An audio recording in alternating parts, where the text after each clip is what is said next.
को पुलिस से पिटवाया गया।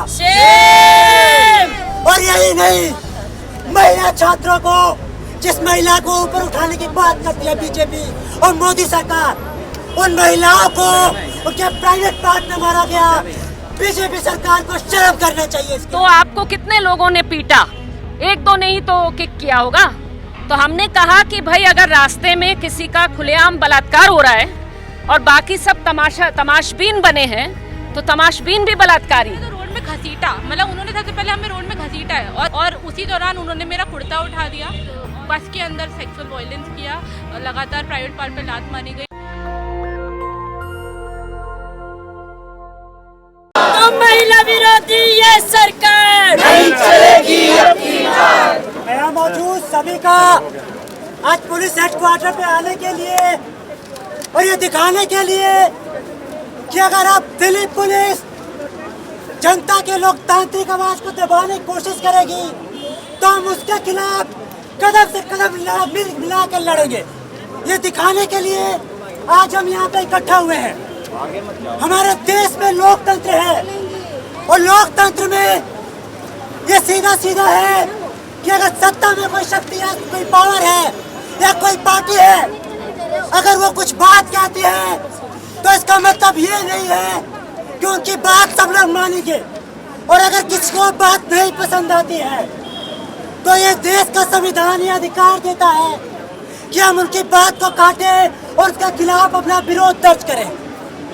और इसके खिलाफ ही लखीमपुर खीरी में जो घटना हुई,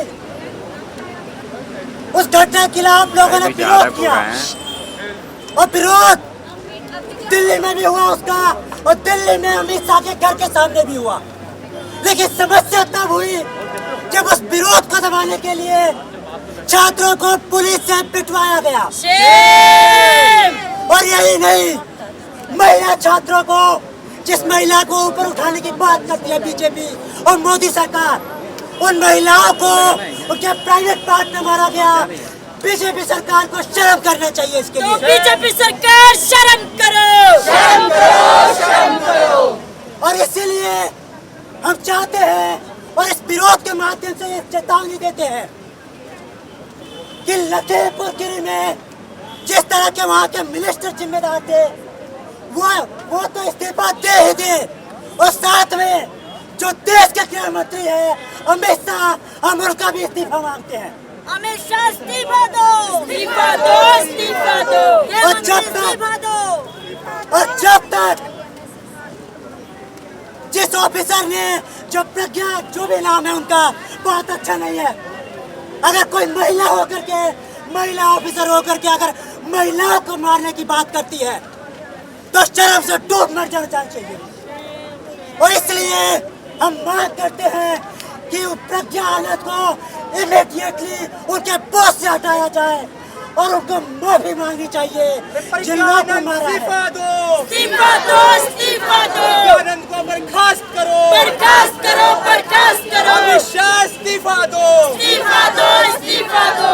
मैं इसके साथ ही अपनी बात खत्म करना चाहूँगा। तो प्रज्ञा आनंद इस्तीफा दो, इस्तीफा दो, इस्तीफा दो। अमित शाह इस्तीफा दो, इस्तीफा दो, इस्तीफा दो।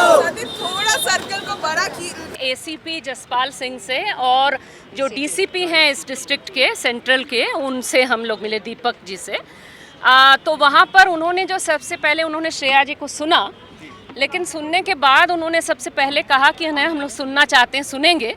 लेकिन उन्होंने कहा कि देखिए, होम मिनिस्टर के घर पे जब प्रदर्शन होता है थोड़ा सेंसिटिव होता है। 2000 प्रोटेस्ट होते हैं पूरे दिल्ली में, लेकिन ये थोड़ा किसी के घर पे होने पे थोड़ा सेंसिटिव मामला हो जाता है। तो हम लोगों ने इन शॉर्ट उनको कन्वे किया कि देखिए, सेंसिटिव हो जो हो, सेक्सुअल असॉल्ट की तो कोई जगह है नहीं। आप जो है वो खाली करेंगे, वो तो हम भी जानते हैं आप खाली करेंगे। सेंसिटिव मुद्दा था, इसलिए सेंसिटिव जगह पे प्रोटेस्ट होगा।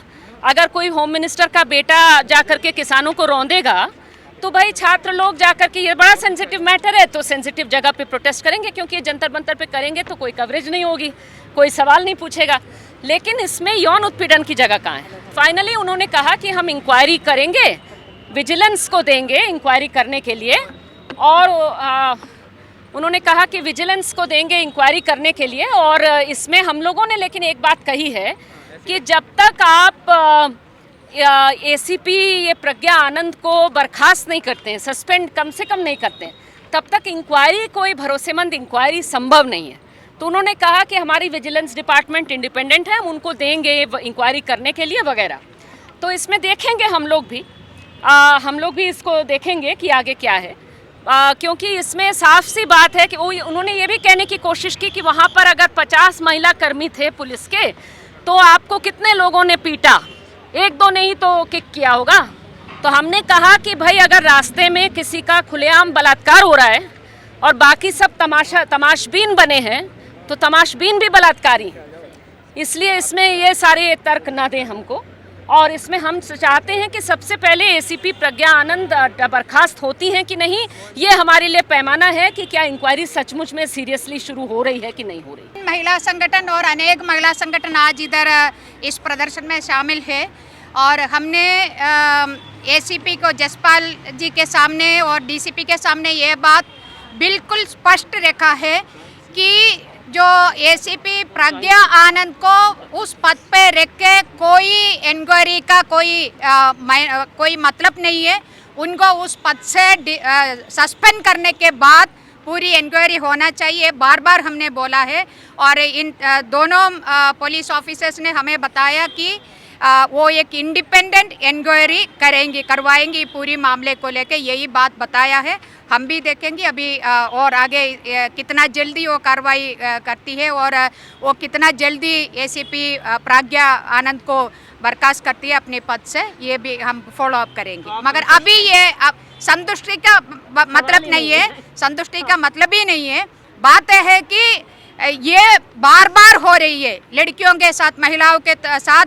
जब भी प्रोटेस्ट करे वो उनके साथ बहुत बुरी इस तरीके का एक बिहेवियर दिल्ली पुलिस के तरफ से इधर दिल्ली में हो रही है, ये नहीं होना है। ये हमारी मेन बात है। जब वो बंद होगा तब हम संतुष्ट होगा, तब तक कोई संतुष्टि की बात नहीं है।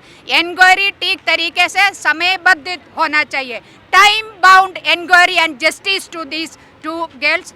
That means justice to the women of this state Delhi. And justice to other women students also, like the Jamia women students who were kicked in the same way and attacked in the same way last year, because we raised that also with them. हमने वो issue भी उठाया। हमने कहा कि ये कोई रोग women personnel की बात नहीं है कि एक दो ने कोई गलती कर दी गुस्से में, हीट ऑफ द मोमेंट में।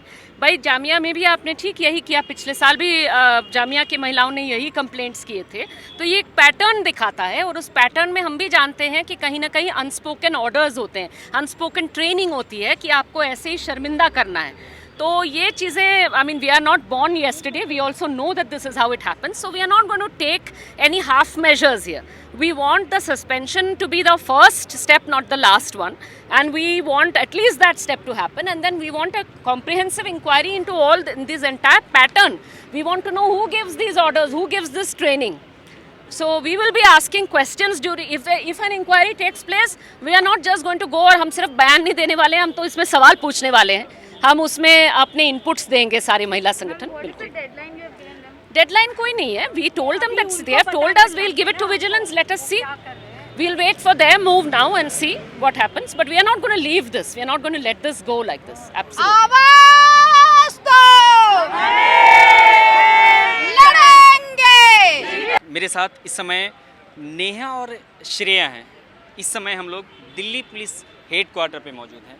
पिछले दिनों इन लोगों ने एक प्रोटेस्ट किया था। प्रोटेस्ट के दौरान इन दोनों के साथ जो दिल्ली पुलिस ने सेक्सुअल असॉल्ट किया है उसको लेकर ये लोग यहाँ पे आज आए हुए थे, एक मेमोरेंडम लेकर कि उनके खिलाफ एफआईआर हो जिन पुलिस वालों ने किया है, और कम से कम अकाउंटेबिलिटी तय हो कि जो उन लोगों ने जो किया है उसको सज़ा दी जाए या उनको हटाया जाए। से ये बताएं क्या हुआ था उस दिन? देखिए 10 तारीख को हमने एक बहुत ही पीसफुल प्रोटेस्ट का कॉल दिया था 1 बजे, और लखीमपुर खीरी में जो वायलेंस हुआ, यूनियन मिनिस्टर अजय मिश्रा और उनके बेटे आशीष मिश्रा ने किसानों पे वहाँ गाड़ी चढ़ाई, तो उसी के खिलाफ हम लोगों ने प्रोटेस्ट का कॉल दिया था।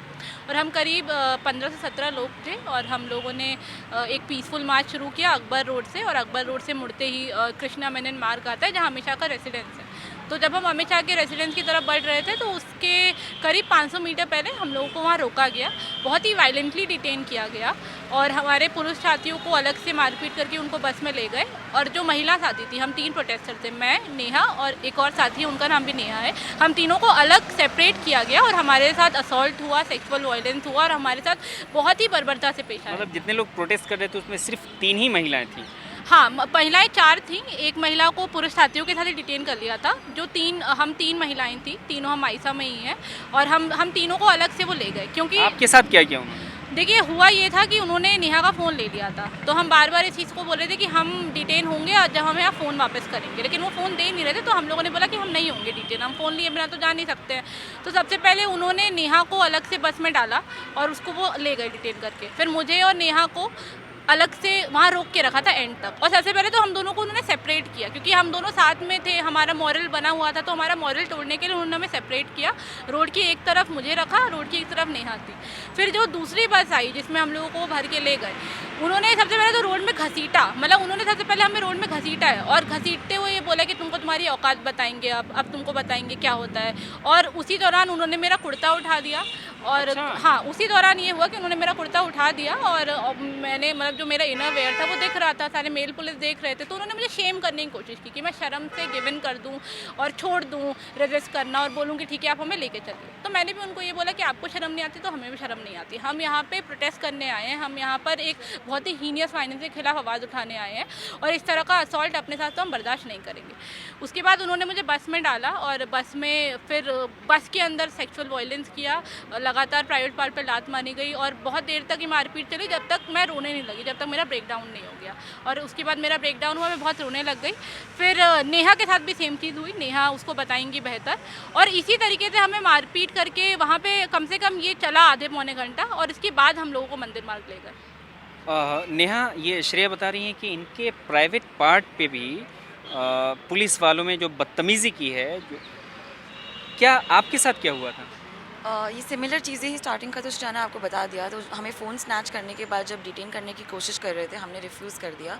उस पॉइंट पे बस के अंदर जो हमारी स्टेट सेक्रेटरी नेहा है उनको पीटा जा रहा था, सड़क पे श्रेया पड़ी हुई थी, उनको लातों से मारा जा रहा था और मैं बस में आधा बाहर लटकी हुई थी। उसके बीच में उन्होंने बस चलाने की कोशिश करी है, जहाँ मुझे रॉड से लग गई है और जिसकी वजह से मुझे टेटनस का शॉट लेना पड़ा है।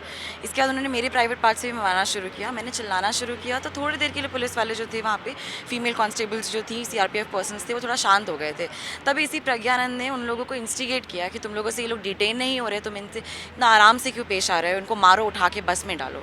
अच्छा, उन्होंने ऑर्डर दिया वहाँ से? हाँ जी, बिल्कुल, कि तुम लोगों से ये संभाले नहीं जा रहे हैं, इतने से लोग डिटेन। आपके साथ जो थे वो मेल पुलिस वाले थे या फीमेल पुलिस वालों ने किया और मेल पुलिस वाले वहीं खड़े होकर देख रहे थे और सब भी लोग देख रहे थे? हाँ जी, सब लोग खड़े होकर देख रहे थे। हमें बस में डालने के बाद भी मेरे लेफ्ट पैर पे बहुत मारा है और इस दौरान भी बस के अंदर भी CRPF पर्सनल्स भी थे, पुलिस वाले सीनियर ऑफिसर्स भी थे और बस के बाहर भी, और वो लोग खड़े होकर बस देख रहे थे। ये कितने पुलिस वालों की तादाद क्या रही होगी?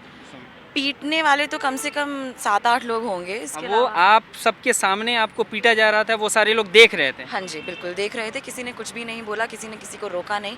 हमने बोला भी बाद में, पुलिस स्टेशन में डिटेन होने का हमने बोला भी आप उन लोगों को बुलाइए, हम बताएंगे एग्जैक्टली किस किस ने हमारे साथ क्या क्या किया है। मेडिकल अटेंशन की भी हमें ज़रूरत थी, दवाई की ज़रूरत थी, हॉस्पिटल जाने की ज़रूरत थी, हमें MLC करवाना था, FIR। ये हमें कुछ भी नहीं करने दिया गया, उल्टा हमको डराया गया, धमकाया गया कि अगर हम FIR करवाते हैं या MLC करवाते हैं या डिटेंशन के बाद भी अगर हम यहाँ से बाहर जाकर के हॉस्पिटल में ये बोलते हैं कि हमें पुलिस ने मारा है, ये चोट पुलिस के मारने से लगी है, तो वो हमारे खिलाफ एक्शन लेंगे। FIR हुआ अभी तक? हाँ, अभी हमने फाइल कर दिया है, उस दिन नहीं कर पाए, उसके अगले दिन हमने जो लोग थे, मतलब FIR में उन लोगों का नाम है जो लोग आपके साथ बदसलूकी किए हैं? या हमें उनका नाम नहीं पता जिन लोगों ने हमें मारा है, लेकिन हम पे भी काउंटर FIRs फाइल हैं। जितने लोग डिटेन हुए हैं हम सब पे भी काउंटर FIR फाइल की है दिल्ली पुलिस ने। अच्छा, आप लोगों के खिलाफ भी ये दिल्ली पुलिस ने FIR कर लिया है? जी जी, उसमें आपका नाम मेंशन है? हाँ जी। हमसे बोला ये गया था कि आप MLC मत करवाइए और हम लोग FIR नहीं करेंगे, लेकिन FIR तो हम पे कर दी गई और हमको MLC भी नहीं करने दिया। ये हम लोग के साथ हुआ है। और जब नेहा को मारा जा रहा था तो नेहा ने मतलब पॉइंट आउट करके पुलिस वालों को बोला भी कि यार ये क्या हो रहा है, आप रोक क्यों नहीं रहे? तो वो हम लोगों को बस देख रहे थे। मतलब जब नेहा ने 3-4 बार बोला भी सामने से कि यार आप रोक क्यों नहीं रहे, आप कुछ करिए, सारे सीनियर ऑफिस खड़े थे लेकिन किसी ने कुछ नहीं किया। तो पुलिस ने ये बहुत ही प्लान वे में किया है, मतलब ये कोई आउट ऑफ द हीट नहीं हुआ है, हीट ऑफ द मोमेंट नहीं हुआ है, ये प्लान वे में था, ये वेंजेंस निकालने के लिए किया गया। उन्होंने बाकायदा वेट किया कि जो हमारे बाकी साथी हैं वो डिटेन हो जाए, वो बस वहाँ से चले जाए, उसके बाद हमें पीटा गया है ताकि हमारे पास उसकी कोई रिकॉर्डिंग ना हो, कोई विटनेसेस ना हो। तो आपके साथ सिर्फ इसलिए तो नहीं किया गया कि आप लोग होम मिनिस्टर के घर के सामने ऐसा कर रही थी? ये पहली बार नहीं हुआ है, बहुत दुख की बात है कि ये पहली बार हमारे साथ नहीं हुआ है। और भी प्रोटेस्ट में जब हम अपने फीस के जो फ़ी हाइक हुआ था उसके लिए जब हम सड़कों पे उतरे हैं, जब हम CAA NRC के खिलाफ सड़कों पे उतरे हैं, जितनी बार हम किसानों के सॉलिडारिटी में दिल्ली की सड़कों पे उतरे हैं, हमारे साथ ऐसा ही सलूक किया गया है। इसलिए भी हम चाहते हैं कि अमित शाह की अकाउंटेबिलिटी, जवाबदेही हो इसमें। साथ ही साथ जिन लोगों ने हमारे साथ ये किया है उनके अगेंस्ट एक्शन लिया जाए, क्योंकि ये कोई रेयर ओकेजन पे कोई आइसोलेटेड इवेंट नहीं है, ये एक हैबिट, एक रूटीन हो गया है फीमेल प्रोटेस्टर्स को इंटिमिडेट करने का। ये हो रहा है देश में इस समय कि आप लोकतांत्रिक ढंग से अगर विरोध करेंगे, अपनी बात उठाएंगे, तो आपको ये किया जाएगा। पुलिस वालों की मौजूदगी में सबके सामने सेक्सुअल असॉल्ट किया जाता है और वो सब देख रहे हैं तमाशाहीन होके।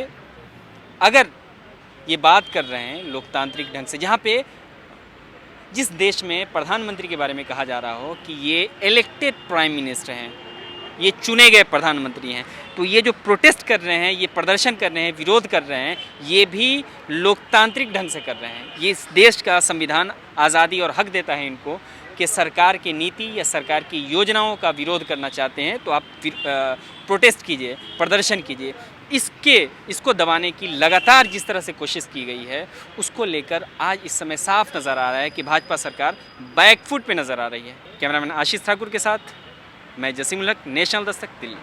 नेशनल दस्तक की आपसे गुजारिश है कि अगर इसको बचाना चाहते हैं तो नेशनल दस्तक को सब्सक्राइब करने के लिए रेड कलर के सब्सक्राइब बटन को दबाएं, फिर बेल आइकन की घंटी दबाएं।